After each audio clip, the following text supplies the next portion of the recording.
ঢাকা মেয়ের বাড়ি বিয়ে হয়েছে, মেয়ের বাবা থেকে বিয়ে হয়েছে, কিন্তু 17 ডেট করে দিয়েছে, বিয়ে নিয়েছে, বেসত্তর করে দিয়েছে। তো বিয়ে কোথায় হয়েছে আমি জানি না। সোমবার রাতে ঢাকা থেকে ফোন করে বলা হয়েছে বিয়ে নিবন্ধন করতে হবে।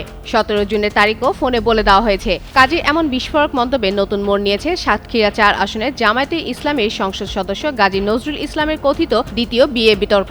যে কাবিননামা দেখিয়ে ভিডিও ভাইরাল হওয়ার পর দ্বিতীয় বিয়ের দাবি করা হয়েছে, সেই কাবিননামার নিবন্ধনকারী কাজী এখন বলছেন বিয়ে কোথায় বা কিভাবে হয়েছে সে বিষয়ে তার কোনো ধারণা নেই। সামাজিক যোগাযোগ মাধ্যমে গাজী নজরুল ইসলামের আপত্তিকর ভিডিও ছড়িয়ে পড়ার পর তিনি মরিয়ম খাতুনকে নিজের দ্বিতীয় স্ত্রী হিসেবে দাবি করেন। তার প্রথম স্ত্রী মরিয়ম এবং কনের বাবাও ভিডিও বার্তায় জানায় গত 17 জুন পারিবারিকভাবে 3 লাখ টাকা দেনমোহরে তাদের বিয়ে হয়েছে। এরপর সেই তারিখ উল্লেখ করে একটি কাবিননামা প্রকাশ করা হয়, কিন্তু কাবিননামাটি নিবন্ধনকারী শ্যামনগরের কাজী মাওলানা BAM বাকি বিল্লাহ আমার দেশকে জানান, সোমবার দিবাগত রাতে ঢাকা থেকে তাকে ফোন করে বলা হয় ঢাকায় একটি বিয়ে হয়েছে, সেটি নিবন্ধন করতে হবে। পরদিন সকালে কনে ও তার অভিভাবক এসে কাবিননামায় স্বাক্ষর করেন। এমনকি কাবিননামায় 17 জুনের তারিখ ব্যবহার করার নির্দেশও ফোনে দেওয়া হয়েছিল বলে দাবি করেন তিনি। পরে তিনি বলেন আমাদের বিপদে ফেলা হয়েছে, এ কথা বলে ফোন কেটে দেন। এদিকে একটি ফ্যাক্ট চেকিং প্রতিষ্ঠানের হাতে আসা মরিয়মের জীবন বৃত্তান্তে দেখা গেছে বিয়ের দাবিকৃত তারিখের 5 দিন পরও তার বৈবাহিক অবস্থা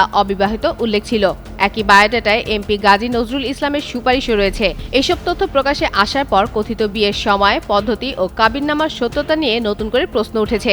এ বিষয়ে এমপির কোনো বক্তব্য পাওয়া যায়নি। অন্যদিকে পুরো ঘটনা তদন্ত করে প্রয়োজনীয় সাংগঠনিক ব্যবস্থা নেওয়ার কথা জানিয়েছে জামায়াতে ইসলামী।